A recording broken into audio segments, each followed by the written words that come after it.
우리가 어떤 것들을 도시계획에서 도면이라 그러고, 도면은 어떠한 종류가 있고 우리가 그거를 어떤 방식으로 그려야 할지에 대해서 고민을 하겠죠, 여러분들은.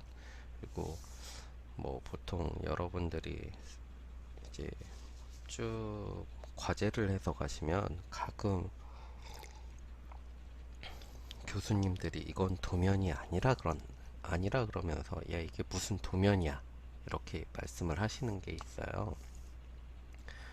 왜 그러는지 이유나 이런 것들을 한번 생각해 보도록 하죠. 자, 그러면 우리가 일단 가볍게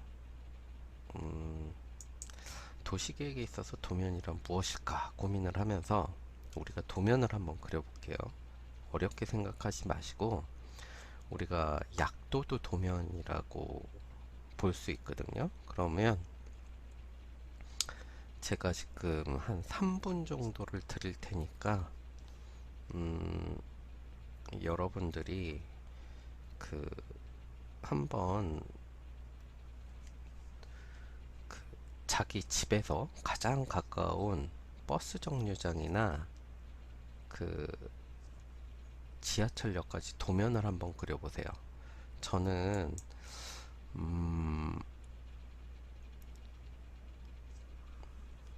저희 집이 지금 청구역 신당동 쪽에 있거든요. 청구역에 있고, 청구역에서 제일 가까운 그 신당동 떡볶이촌 있는 데까지 도면을 그려보도록 할게요. 여러분들이 한번 그려보도록 하세요. 3분 드릴게요.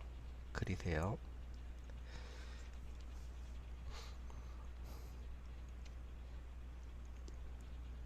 아, 그리시는 동안 여러분들이 제가 몇 가지 주의사항을 드릴 테니까, 아마 제가 이제 비대면 강의를 하지만 일단 매주 같은 날 수업을 들으셔야 될 거예요. 그리고 오늘이 지나면 내일까지는 이제 내일 지각으로 되고 그 다음엔 결석으로 될 거예요. 3일 후부터는.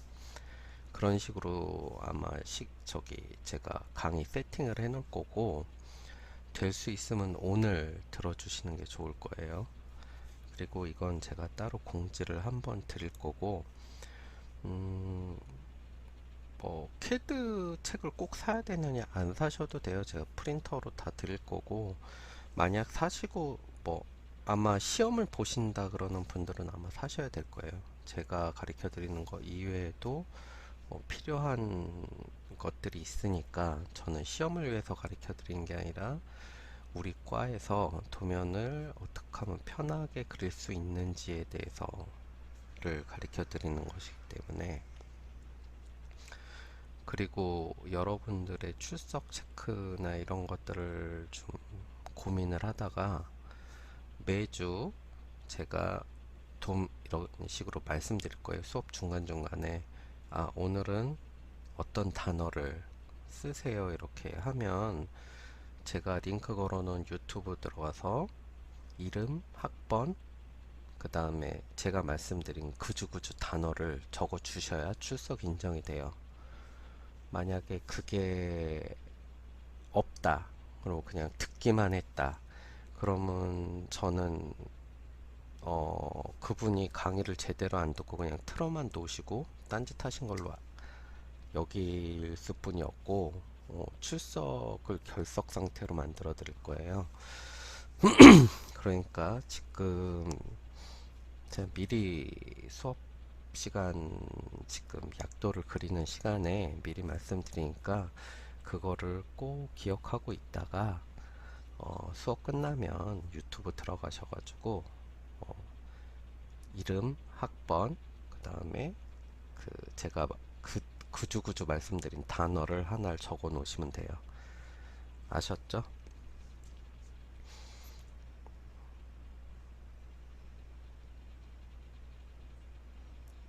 음, 자, 이제 3분이 다 돼가는데 다 그리셨나 모르겠네요.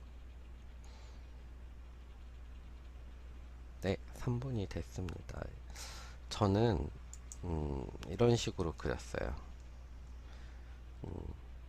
자, 여러분들이 그린 도면이랑 뭐가 좀 틀릴까요? 음, 아마 여러분들이 그린 거에는 지금 요 방위표하고 요 스케일바가 없을 거예요.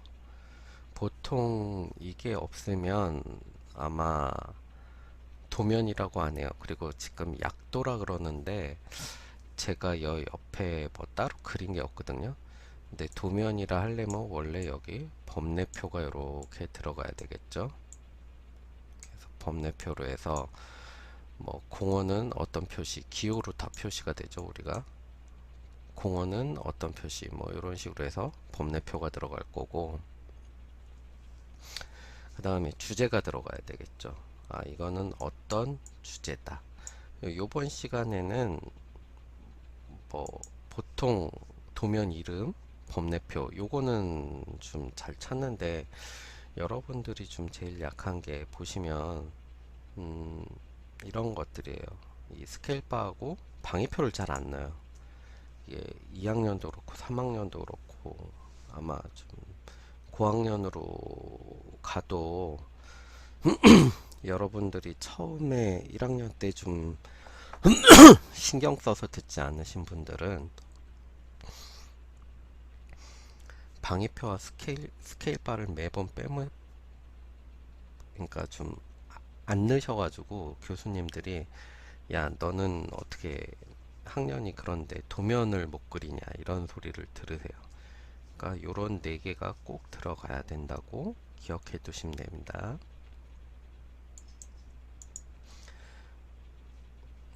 어, 이게 안 지워졌네요.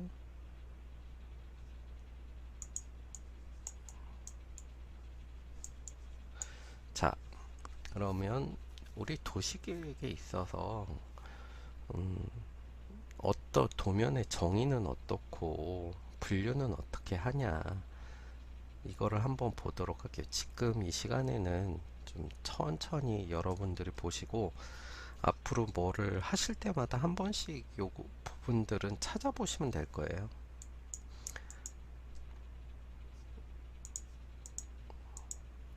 일반적으로 도시계획에 있어서 도면이라 하면 국토의 친환경적이고 계획적인 보전을 이용하게 유도하기 위해서 환경성과 그 종합적으로 평가해서 전국을 5개 등급으로 나누고 색채를 관리하는 지형도를 표시한 거죠.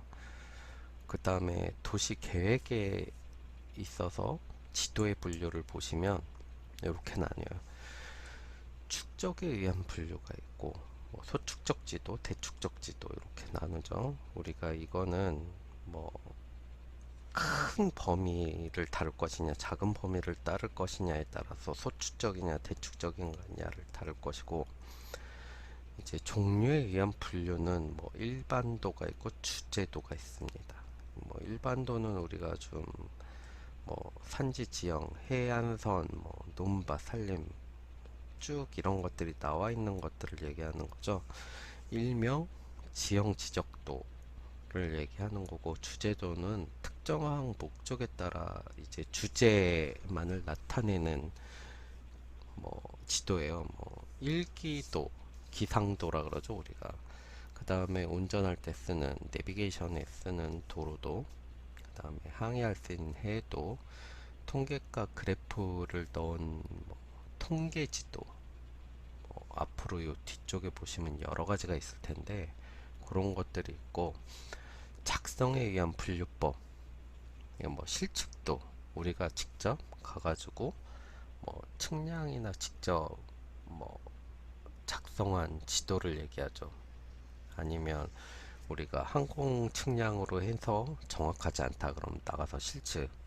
그 여러분들이 아마 좀 보신 분들 많을 거예요. 그 공고나 뭐 이런 쪽 아니면 토목과가 있는 학교 가보면 뭐 이상한 짝대기 하나 들고 뭐 이렇게 무전기 하나 들고 이렇게 뭐 삼각대 놓고 그 위에 무슨 기계를 보면서 아 뭐 을마로 옮겨 뭐 이렇게 서로 무전기로 주고받으면서 그거를 측량하는 게 있어요. 지적에 관한 것들인데 뭐 그거고, 편찬토는 실측을 바탕으로 하여 다시 작성한 지도를 얘기하는 거죠. 근데 뭐 여러분들이 지금 우리가 이제 도면 앞으로 그릴 것들은 어 편찬도에 가깝다고 해야 되나? 그 왜 그러냐 그러면 우리가 이 지형 지적도나 이런 걸 수치 지도로 솔직히 구하려면 돈이 좀 너무 많이 드니까 임시 방편으로 네이버 지도나 무료로 나온 것들을 포토샵으로 캡처를 해서 전부 이어붙인 다음에 그것들을 CAD로 불러와서 지도화 시키는 거죠. 그래서 스케일이나 뭐 이런 것들을 맞추는 거기 때문에 우리가 하는 것들은 편찬도에 가깝다고 볼 수 있어요. 자, 지형 지적도 우리가 제일 많이 보는 지도죠. 뭐 종이 지형도가 있고 수치 지형도가 있는데 여러분들이 아마 제일 많이 다루는 지도가 될 거예요. 뭐 대표적인 일반도로 지형, 취락, 도로, 각종 기관 살림이 표시된 지도고요. 이렇게 보시면 논밭, 전담, 뭐 길, 철도 이런 것들이 다 표시되어 있죠. 그 다음에 지형은 등고선에 의해 표현된다고. 여기 보시면 요게 산인데 이렇게 보시면 등고선에 의해서 표시가 되어 있고, 그 다음에 국토지리정보원에서 5만 분의 1, 2만 5천 분의 1, 1대 5천 등으로 축적이 이렇게 나눠져 있어요. 그 외에 좀 더 자세한 지도는 보통 각 지자체별로 따로 만들어서 KLIS라는 분류표를 가지고 사용하고 있고요. 그 다음에 이제 수치 지적도 KLIS죠. 아까 말씀드린 뭐 지적도 등본이 들어가고, 토지가 있는 곳의 지번, 지목, 경계 따위를 밝히기 위해 국가가 만든 이제 평면도예요. 이게 맨 처음에 이제 수치 지적도 전에 지형 지적도가 왜 만들어졌나? 그 여러분들이 잘 알다시피 일제 시대 때 그 우리의 그 토지를 침탈하기 위해서 일본인들이 다 지네가 측량을 하면서 이제 그 토지를 수탈해 갔죠. 그런 방식으로. 뭐 그런 것들이 좀 있어요. 그러니까 뭐 이게 좋다 나쁘다를 떠나서 우리는 학문적으로 어쨌든 이러한 것들이 있었고, 이거는 우리가 근대에 들어오면서 토지 왕조 시대에서 개유 이제 자유민주주의로 넘어오면서 소유권이나 이런 것들의 분쟁이 심해지니까 이런 것들을 만들어 놨다의 과도기적인 상태였고, 이거는 완성본이다 이렇게 보시면 돼요. 그 다음에 한국 정보 시스템, 코리아 랜더 인포메이션 시스템의 약자 KLIS라 그러죠. 국토해양부에서 토지 행정 업무를 위해서 이제 뭐 자료를 일괄 관리하기 위해서 만든 거예요. 그래서 여러분들이 아마 그 엔지니어링 회사나 뭐 이렇게 좀 가셔도 제일 많이 보시는 도면이 KLIS 지형 지적도 요 두 개가 될 거예요. 아마. 학생 때는 지형 지적도 KLIS까지는 아마 잘 안 보실 거예요. 이게 좀 비싸가지고 잘 외부로 나오는 도면도 아니고. 그 다음에 그 밖에 주제도라 그랬죠. 네. 여러분들이 이제 개발 사업이나 이런 것들로 하실 때 양평에 우리가 뭘 개발해야 되겠다. 그러면 이런 것들을 좀 보셔야 돼요. 국토 환경 평가도, 국토의 친환경적인 계획 보전 발전을 위해서 종합적으로 평가하여 5개 등급으로 분류하고 있고, 뭐 녹색일수록 높은 곳이니까 여기 안 되겠죠, 개발이. 그리고 5등급은 낮은 데니까 되겠죠. 그리고 여기 보시면 뭐 상수도 보호구역이냐, 뭐 이런 생태환경적 핵심 보전지구냐, 이런 것들이 있어서 이런 등급이 높은 지역은 아예 개발이 안 되게 돼 있어요. 그러니까 여러분들이 이게 개발이 되냐 안 되냐를 볼 때 뭐 국토환경평가도를 제일 먼저 찾아보시면 아마 가장 간편하게 여기가 된다 안 된다를 구분하실 수 있을 거예요. 이거는 뭐 잘 다루지 않는 거고, 여러분들이 엔지니어링이나 이런 것들, 그리고 저 같은 경우는 아마 3, 4학년 때 되면 무슨 실습 과제나 이런 것들을 교수님이 여기를 개발해 봐라 그러면 이런 것들을 미리 찾아봐서 뭐 환경적 가치나 이런 것들 주변에 어떤 것들이 있고 이런 것들을 미리미리 체크해 두시는 게 교수님들에 대한 질문 사항에 답변하기가 되게 좋으실 거예요. 생태자연도 비슷한 거고요. 각종 개발 계획 수립 시 이제 환경, 멸종 위기 식물, 아까 그거랑 비슷한 거죠. 근데 요거는 좀 더 디테일하게 그 식물 분포 현황과 그 다음에 야생 동물까지 포함되어 있어요. 그 다음에 경관 등 뭐 이렇게 등급에 따라서 표시를 하고 있고요. 얘도 등급이 높으면 아마 개발이 안 되겠죠. 여러분들 보시듯이 녹색이 진할수록 안 될 거예요. 그냥 보셔도 알 거예요. 그 다음에 녹지자연도,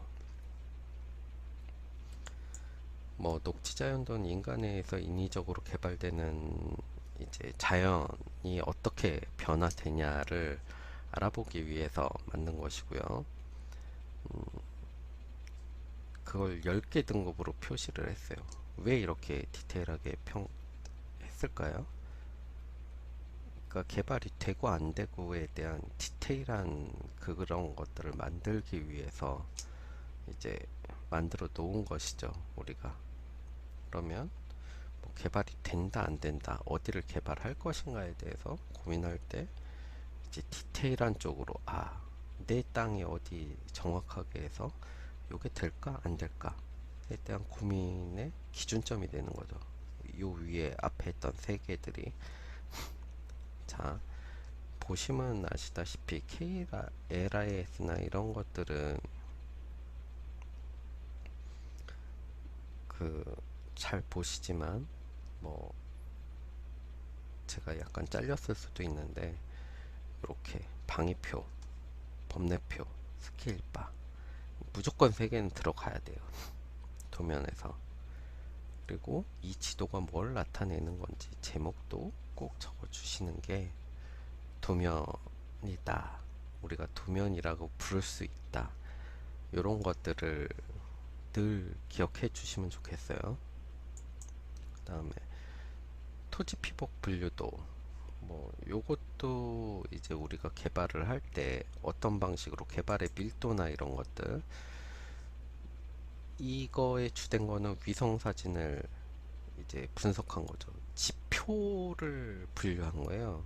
그러니까 지하는 우리가 어떻게 됐는지 모르겠고, 일단 지표면적으로 봤을 때 여기가 뭐 하고 있냐, 우리가 그 위성으로 봤을 때 빛이 그 태양빛을 받고 반사하는 반사값이 있어요. 그 밴드라 그러는데 그 밴드의 그 분류를 가지고 우리가 이 피복을 분류하는 거예요.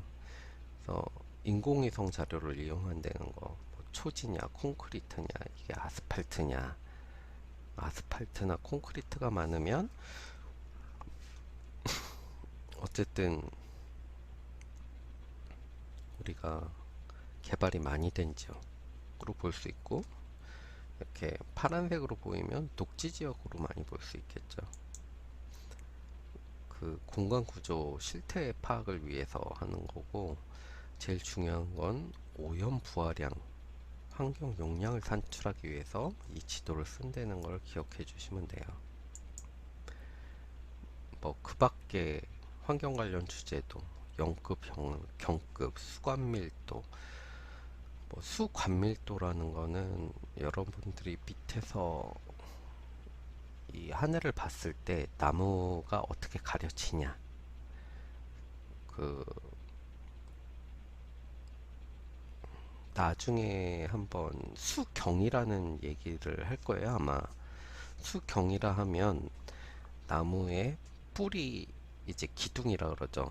나무에 기둥이 있는 게 아니라 나무의 가지가 제일 넓게 퍼져 있는 부분, 그게 수경이라 그러거든요.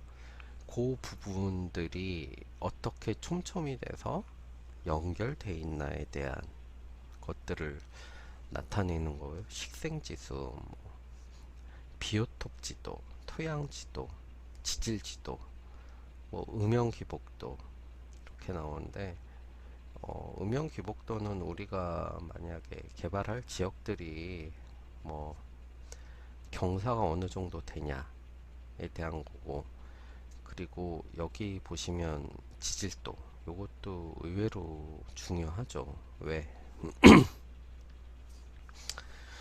너무 땅이 무른 지역이나 이런 데 도시를 세우면 어떻게 될까요? 시간이 지날수록 내려앉겠죠. 그런 것들을 위해서 우리가 지반이나 이런 것들을 좀 확인해 볼 필요가 있어요. 그래서 지질도 이런 것들도 확인을 해야 돼요.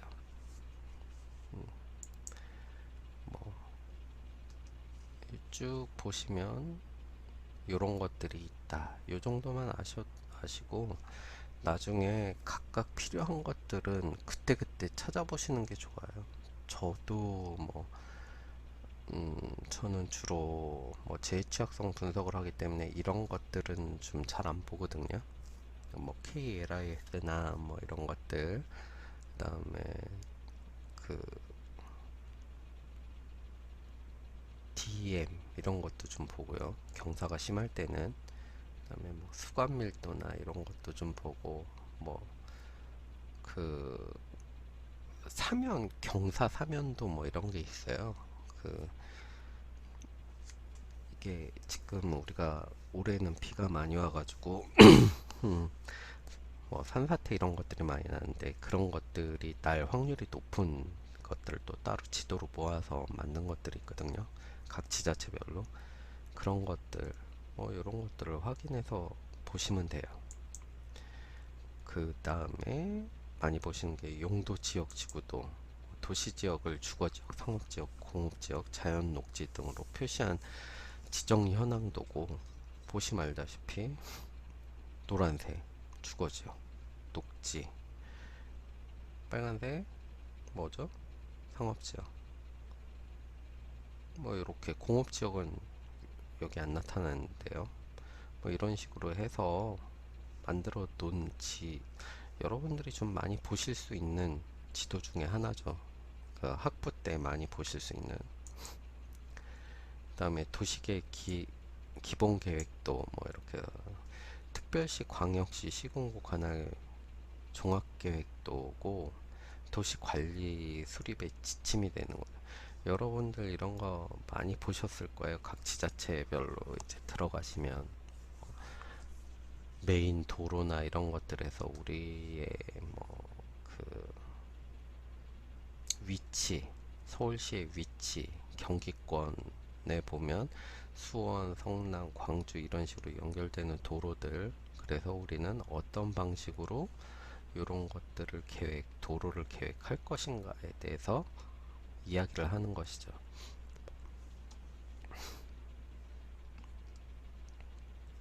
도로나 철도, 요게 아마 철도예요. 그러니까 여러분들이 이런 거 간선도로나 뭐 이런 것들을 보시면서, 앞으로 어떤 방식으로, 왜 밀도가 많은 지역은 도로망이 많이 뻗어 나가겠죠. 여기 보시면 부산, 청도, 김해 이쪽은 도로가 좀 많이 나가죠. 여기 부산 연결되는 부산 이런 쪽은 어떻게 개발 밀도가 높겠죠. 요구가 심하단 말이에요. 그 다음에 서울 방향으로 가는 쪽도 뭐 좀 그러겠죠. 그 다음에 중심시가지, 이런 식으로 하면서 우리가 어떤 방식으로 좀 더 도시를 뭐 이루어 나갈 것인가에 대한 고민들을 해보는 거죠.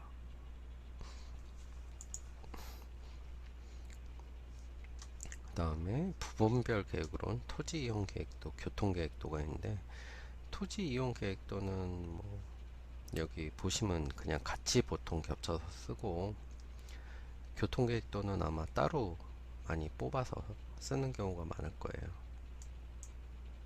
그 다음에 그 외의 주제도, 공간 구조도, 여러분들이 많이 쓴 거, 행정구역도, 뭐 토지 이용 계획도 아까 나왔죠. 항공도, 해도,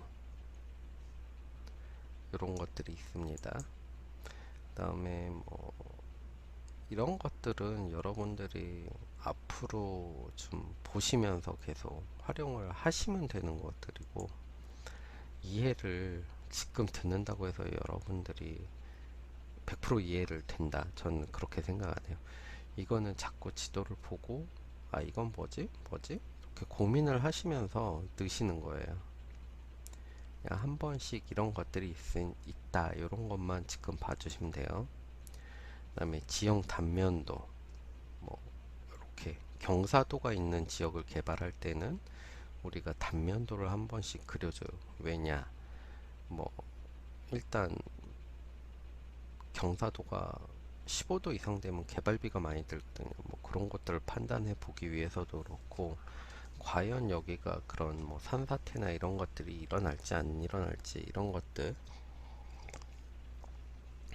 그런 고민도 해봐야 되고, 뭐 여러 가지를 해야 되기 때문에 이런 것들 지형 단면도도 한번 봐주셔야 돼요.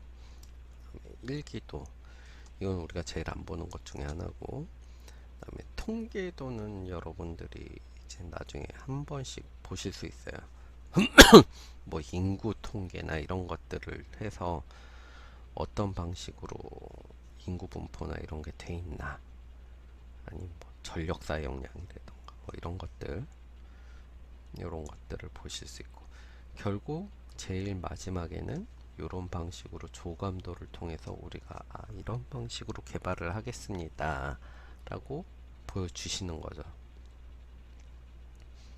자, 여기까지는 도시계획에 의한 분류였고, 우리가 이제 요 다음부터는 여러분들은 왜 우리가 이걸 배워야 되냐, 건축 이제 도면의 기본적인 것들을 보실라 그러면 건축 쪽에서 온 거기 때문에, 우리가 예전에는 도시를 만든다기보다는, 여러분 한번 생각해 보세요. 인간이 어떻게 그렇게 큰 도시를 한꺼번에 이해하고 설계하고 이런 것들을 만들 수가 있었을까요?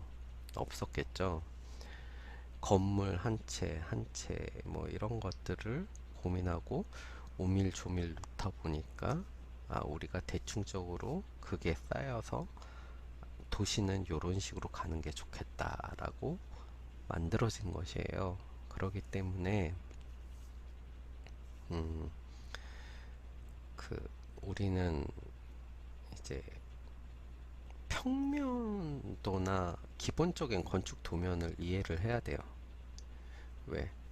여러분들이 공무원이 될 수도 있고, 공무원이 돼서 이렇게 딱 가져왔는데, 이거 문이 좀 잘못 난 것 같은데요. 이제 출입구가 잘못될 것 같은데요. 그러면 왜 그러시죠? 건축 쪽에서는 무조건 우겨요. 그럼 여러분들이 건축 계획 쪽으로 봤을 때 요러요러한 면을 봤는데, 뭐 이거는 북측보다는 남쪽으로 빼시는 게 좋지 않겠냐, 뭐 이런 코멘트를 달 수도 있는 것이고, 여러 가지 얘기를 할 수 있는 것이거든요. 그러니까 여러분들이 어, 건축 평면도나 건축 도면을 좀 보실 줄 알아야 된다고 생각해요. 그리고 우리가 캐드를 배울 때 제일 쉬운 거는 도시계획적인 걸 배우기 전에 선 뭐 이런 것들을 배우면서 건축 도면을 먼저 그릴 거예요. 뭐 이렇게 복잡한 것까지는 아니겠지만 여러분들이 한번 그려 보셔야 되는 거기 때문에 제가 이제 설명드리는 거고, 여러분 이게 지금 보이는 평면도인데 평면도의 특징이 뭘까요?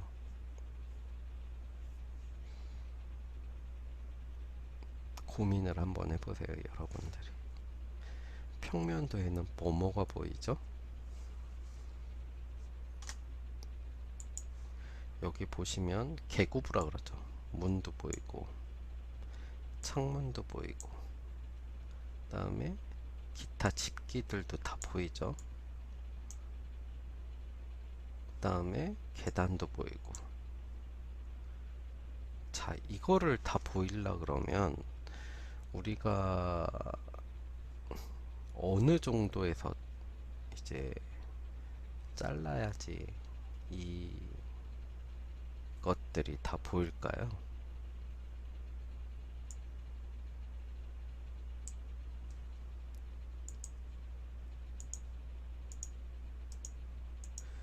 모르시겠어요? 자, 생각을 조금 해보세요. 뭐 어떤 사람은 1m요 이러는데, 자, 1m로 자르면 보통 테이블 높이가 어느 정도 될 것 같아요, 여러분? 뭐 높은 거는 1.2m까지 올라가죠. 왜 스툴식으로 돼서 좀 높이 올라가는 것들이 있으면, 그러면 1m로 하면 얘 잘리겠죠.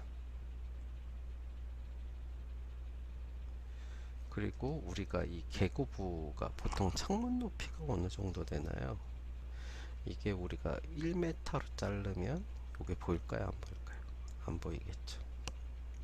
건축법상 창문이나 이런 것들이 있을 때는 높이가 1.2m 이상 돼야 돼요. 왜? 사람이 숙였을 때 바로 떨어지기 쉽지 않게 하기 위해서, 허리나 이런 데 걸리게끔 만들어 주기 위해서 1.2m 높이를 가지게끔 돼 있어요. 그래서 평면도라 하면 건축인데 구조 배치를 다 보여주는 것이고, 높이는 수평면으로 이제 개구부나 플로어 플랜을 나타낸다고 하죠. 자, 그래서 1.2m 높이에서 건축물을 수평으로 잘라서 보는 게 우리가 평면도라고 이야기할 수 있는 거예요. 축적은 50분의 1, 요건 인테리어 쪽에서 쓰는 거고요. 50분의 1, 100분의 1은 인테리어, 100분의 1부터 이제 뭐 200분의 1, 뭐 요 정도는 건축에서 많이 쓰는 거고, 이걸 어떻게 그리냐, 여러분들이 아마 1학년 들어오실 때 삼각자 스케일 T자는 요새 아이자 쓰니까 안 받으실 거고, 요 두 개는 받으실 거예요. 그러면 그 삼각형으로 된 자를 보면 어떤 데는 100분의 1, 200분의 1, 300분의 1, 400분의 1, 500분의 1, 600분의 1 이렇게 돼서 6개로 이렇게 잴 수 있는 게 있어요. 그러면 거기에 뭐 1cm가 1m, 그래서 그거를 가지고 우리가 보통 도면을 그릴 때 많이 이용을 하죠. 그래서 이 평면도를 봤을 때 개구부, 플로어 플랜이라 그러죠. 이게 침실인지 욕실인지 뭐 거실인지 이런 걸 다 알 수 있어야 되고, 가구 배치까지 다 나와야 되죠. 그 교수님, 그럼 학생들은 꼭 물어봐요. 교수님, 저희는 이런 가구 배치를 안 하고 다르게 하는데요. 이거는 왜 가구 배치를 이런 방식으로 해 놓을까요? 일단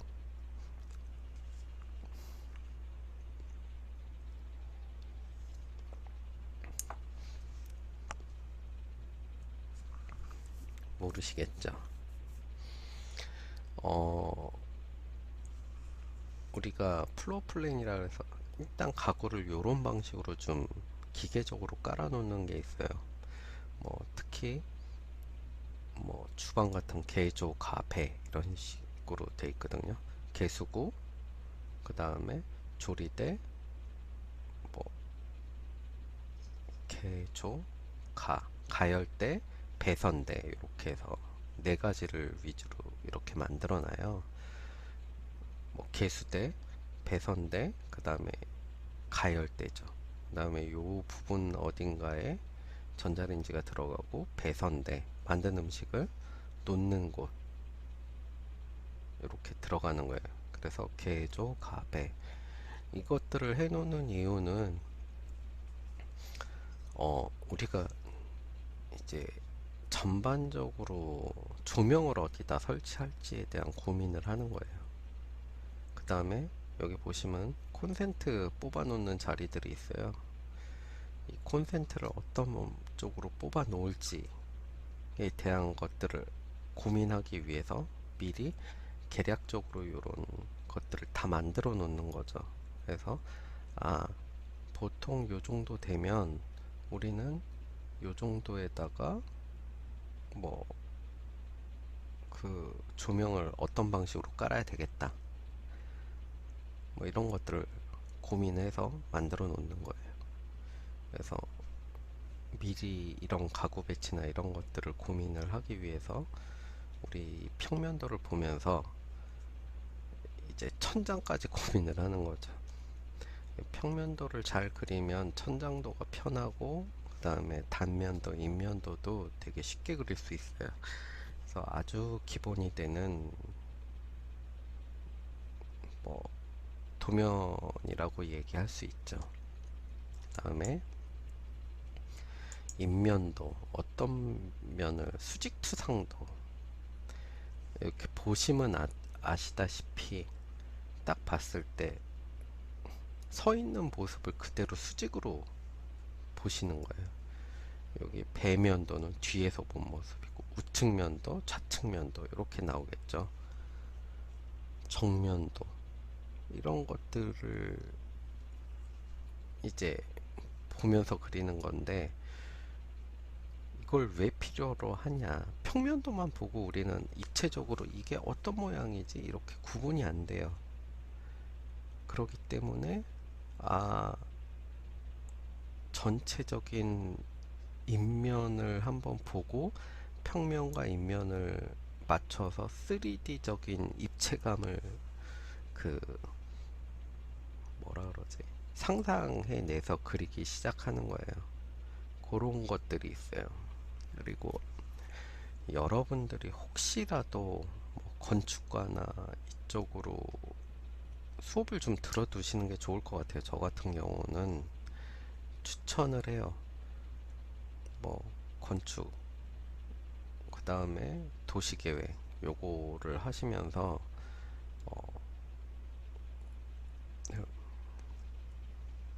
왜 그러냐? 전국적으로 도시계획 공무원 특히 시험 준비하시는 분들은 도시계획직이 좀 잘 안 나와요. 생각보다 전국적으로도 그렇고 그리고 도시적인 거의 안 나와요. 여러분 선배들도 보면 좀 지방 쪽에 많이 가 있고 그리고 여러분 선배 중에 미리 공무원을 하겠다 그러면 좀 이렇게 군대 갔다 와서 노는 시간 동안 어, 기능사 이런 걸 하나 따둬요. 그 지적에 관한 거, 측량 이런 것들을 하나 따두시면 토목직 공무원으로 가는 경우가 되게 많아요. 토목직은 되게 많이 뽑거든요. 토목 건축직은. 그래서 저는 여러분들이 웬만하면 우리가 그러죠. 양다리. 연애할 땐 양다리가 안 좋지만 우리가 과를 선택할 때 비슷하게 해서 공무원 쪽 내가 명확하게 노리는 게 있다. 그러면 양다리를 살짝 걸쳐 두시는 것도 나쁘지 않다고 봐요. 그래서 건축과를 복수 전공을 해 두시면 나중에 뭐 공무원 쪽이나 이쪽으로 가시는 것도 좀 수월하게 가실 수 있는 방향이 많아요. 그래서 좀 고민을 한번 해보세요. 여러분도 제가 뭐 꼭 이게 좋다 나쁘다 라고 얘기 드릴 수 있는 상황은 아니고 여러분 선택에 관한 거니까. 물론 복수 전공을 하면 좀 힘드시겠죠. 시간도 없고 항상 밀려 있고 여기 과제도 많은데 저기 것도 해야 되고. 근데 이제 3학년 때부터 복수 전공 선택이 될 거예요. 2년 빡세게 고생하고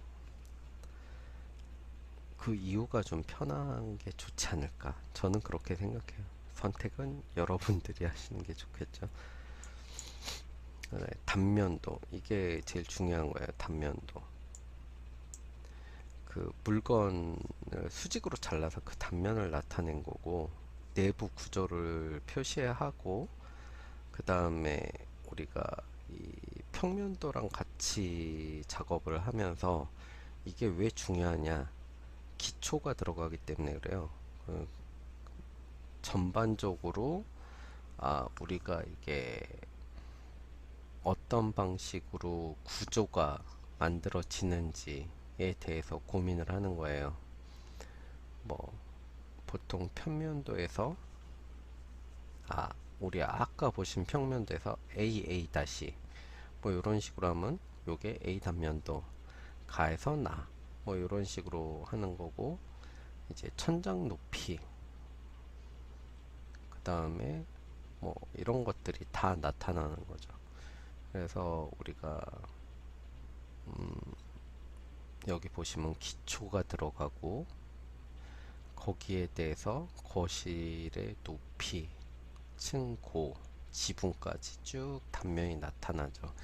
그래서 구조적으로 우리가 이거는 어떤 구조인가, 아까 봤을 때는 우리는 벽으로 봤을 때는 조족조 같았죠, 건물이. 근데 단면을 잘라 놓고 보니까 이건 철근 콘크리트조 같네요, 구조가.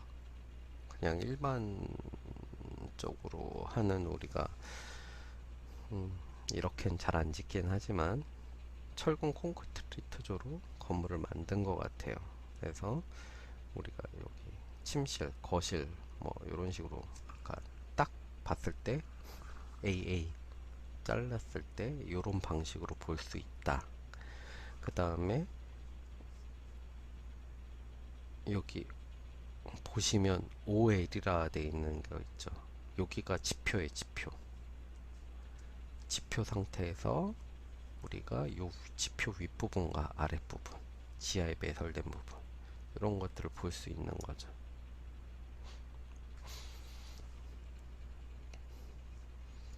이거 단면도는 제가 외국 대학원 들어갈 때 기본적으로 시험에 단면도가 나왔어요. 그래서 단면도는 좀 잘 봐두시는 게 좋을 거예요. 그 다음에 배근도, 요거는 아마 건축과 가시면 제일 많이 배우시는 것 중에 하나인데, 우리 멀쩡한 바닥면에 철근이 어떻게 들어가 있냐, 그 다음에 이쪽은 상부고 이쪽은 하부, 콘크리트가 두껍잖아요. 그럼 이게 다 균일하게 철근이 들어가 있는 게 아니라 어떤 방식으로 들어가 있냐, 이런 식으로 철근 구조를 나타내는 거예요. 요 배근도는 아마 그 건축기사, 건축 산업기사죠. 옛날로 따지면 2급, 건축기사 2급에서 많이 나왔던 거고, 1급은 아마 그 적산, 물량 산출이나 공정표 짜는 걸 많이 할 거예요. 그래서 이건 2급인데, 이런 것들 배근도는 좀 봐두시는 게 조금 좋아요. 어, 건축가나 이런 애들이 사기칠 확률이 제일 높은 곳이기 때문에 이런 것들을 좀 보면서, 야 그럼 배근을 그렇게 하면 안 되잖아, 이렇게 얘기를 하면 애들이 섬찟 놀랄 거예요. 뭐 이런 거 한번 봐두시면 되고, 그 다음에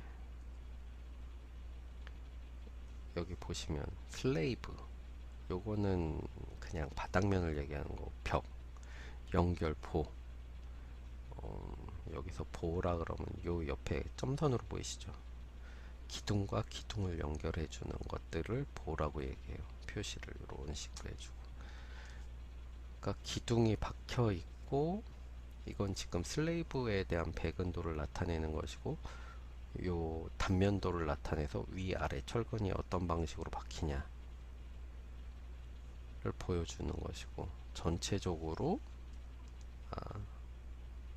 봤을 때는 이런 방식으로 된다 라고 보시는 거죠. 슬레이브니까 이건 바닥면이고, 요거는 기초.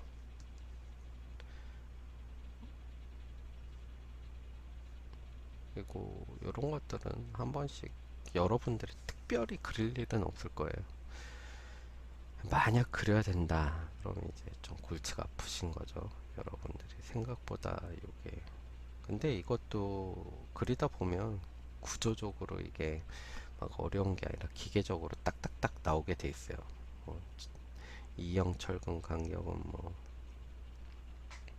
몇 센치 간격으로 하니까 찍어 주시면 되고. 자, 여기서는 응력이 작으니까 넓게 배치해도 되고, 넓게 요거 중심으로 갈수록 요 잡아주는 데서 머니까 철근을 촘촘히 배치해서 강도를 높인다 라는 개념이에요. 그런 것들을 보기 위해서 그리는 거니까 뭐 그냥 한번 이렇게 보시고 아 이런 것도 있구나 생각하시면 돼요. 상세도 이제 여러분들이 제가 아까 보셨지만 조족조는 이런 방식으로 들어가게 되겠죠. 시멘트 블록, 요게 시멘트 블록의 큰게, 그 다음에 여기가 그 단열층, 그 다음에 요 앞이 벽돌, 벽체가 들어가는 거죠. 뭐 보통 시멘트 블록으로 할 수도 있고 벽돌로 할 수도 있는데 조족조는 보통 요런 방식으로 많이 써요. 그래가지고 1.5B 공간 쌓기라 그러죠. 그거는 지금 요런 걸로 설명드리기에는 좀 힘들고 나중에 만났을 때 한번 뭐 물어보시는 분이 있다면 설명드릴 기회가 있을 거예요. 뭐 건축 설계에서 20분의 1로 단면 상세도라고 하는데 이거 물량 뽑거나 시공할 때 조금 디테일하게 해야 되는 부분들, 이렇게 뭐 앙카가 박힌다던가 이런 것들, 철물이 박혀가지고 어떤 방식으로 해야 되는가에 대한 것들이 나와 있을 때 세부적으로 우리가 따로 도면을 그려요. 그래서 이런 방식의 도면들을 그리는 거예요.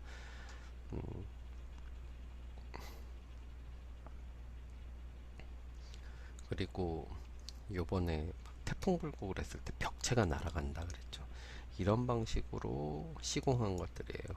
뭐 붙임벽돌이라 그래서 여긴 돌을 붙였는데 벽에다 앙카를 대고 걸쇠를 걸어 가지고 돌을 이렇게 연결을 한 거죠. 그러면 요 떠진 상태에서 물이나 이런 것들이 스며들어도 일로 떨어지겠죠. 그러기 때문에 뭐 방수나 이런 거에 효과가 있다 그래서 이런 것들을 했는데, 이런 것들이 지금 핑크 아이소 좀 이 단열재를 밖으로 붙이는 방식으로 이렇게 한동안 시공을 많이 했어요. 그럼 바람이 불면 어떨까요? 돌은 그나마 무거워서 좀 버티는데 이런 것들은 플라스틱이나 핑크아이소 같은 경우는 여러분들이 아시다시피 센 바람이 불면 요 정도 걸어 놓으면 이게 떨어져 나가겠죠. 그래서 태풍이 왔을 때 벽면이 떨어져 나갔다. 저게 날아가네. 그러면 여러분들은 기본적으로 시공을 이런 방식으로 했다고 생각하시면 돼요. 그러니까 뉴스나 이런 거를 봤을 때 건축물이 어떤 상태다라고 얘기를 하면 기본적으로 저 같은 경우는 느낌이 오죠. 이런 방식으로 했겠구나. 저게 왜 날아가지? 뭐 교수님 왜 벽이 떨어져요? 이렇게 물어보는 학생도 있는데 벽 자체가 무너져서 떨어지는 것보다는 이런 걸쇠 부분을 해서 가벽을 세워놨던 것들이 날아가는 거예요. 자, 그럼 오늘 수업은 이것으로 마치도록 하고요. 음, 요번 주뿐만 아니라 다음 주에도 비가 좀 온다 그러네요. 아, 이제 가을 장마가 너무 좀 지겨워질 때가 됐는데, 여러분들 좋은 주말 보내시고, 요번 주 주제어는 가을 장마로 하겠습니다. 가을 장마를 저한테 개인톡으로 보내주시면 되고요. 한 주 잘 보내시고 다음 주에 뵙도록